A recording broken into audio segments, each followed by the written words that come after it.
This is Arthur De Vany. He's 73 years old, has the body composition of a 22-year-old, hasn't been sick in 30 years, and is married to Carmela. He's regarded as the grandfather of the modern Paleo movement and calls himself a 21st century caveman. Even though he favors an Armani suit and is an influential economist and wrote the book on Hollywood economics.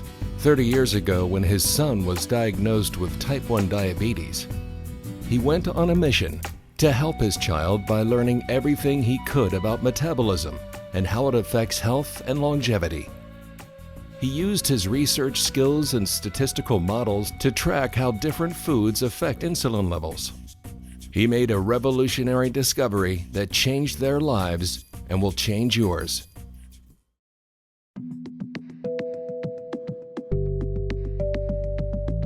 The human body hasn't changed in 40,000 years. That means our genes haven't changed and that they simply have to express themselves in an environment that they find very strange compared to the environment in which they evolved through the ice ages. Command and control diets simply do not work. They cause stress. Every time you think about food, you also release insulin, so constantly thinking about the many meals you're going to be eating causes you to actually become hungry, strangely enough. If you want to live a long time and you want to be lean, one of the things you have to do right away is to learn how to control your insulin. Turns out this is a simple thing to do.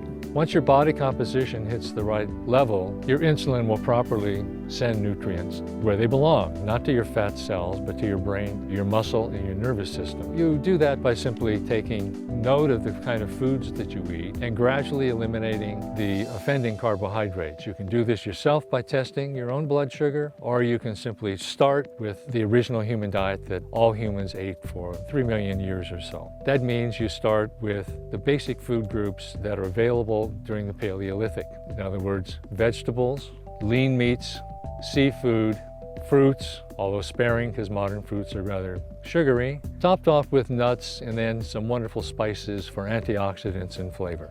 This is an example of the kind of foods that we eat on the New Evolution diet. We begin usually with vegetables as a base for the foods we eat, and so we have asparagus and spinach here. Loads of celery for the texture and the crunch that people miss when they start giving up bread.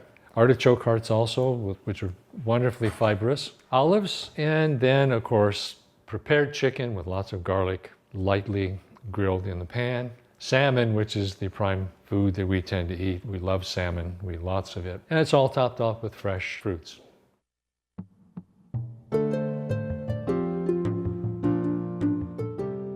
My opinion is conventional advice on diet and fitness is rather misplaced. It doesn't have the filter of evolutionary thinking to properly inform it. So what about jogging? When you jog, you don't use your fast-twitch muscle fibers. From an evolutionary perspective, remember, your body is extremely efficient. It says, what tissues don't I need to carry along when I'm doing this jogging?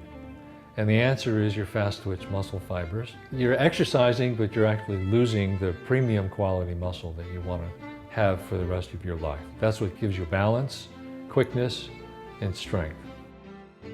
Okay, what about carbo loading before exercise? I don't see why you would do it. If you carbo load before exercise, you release a lot of insulin. What does insulin do? It takes the blood glucose from your bloodstream and packs it away into your muscle and to your fat. And think of it this way. Did any ancestor ever carbo load? Another question is, well, what about eating whole grains? Aren't they good for you? Grains didn't enter the diet until 12,000 to 10,000 years ago. To take the evolutionary perspective, you don't need grains. I don't eat any grains. Going from grains, we now go to something even less wise, in my opinion, and that is vegetarianism. The human species evolved from a line that included vegetarians as well as meat eaters. The meat-eating human eats high-density nutrients, could therefore afford to have a small stomach. You trade stomach for brain mass, so they could therefore become smarter. You also gain mobility by having a small stomach. So if you wanted to look like a vegetarian who didn't quite make it, have a look at the gorilla. That's what humans would look like.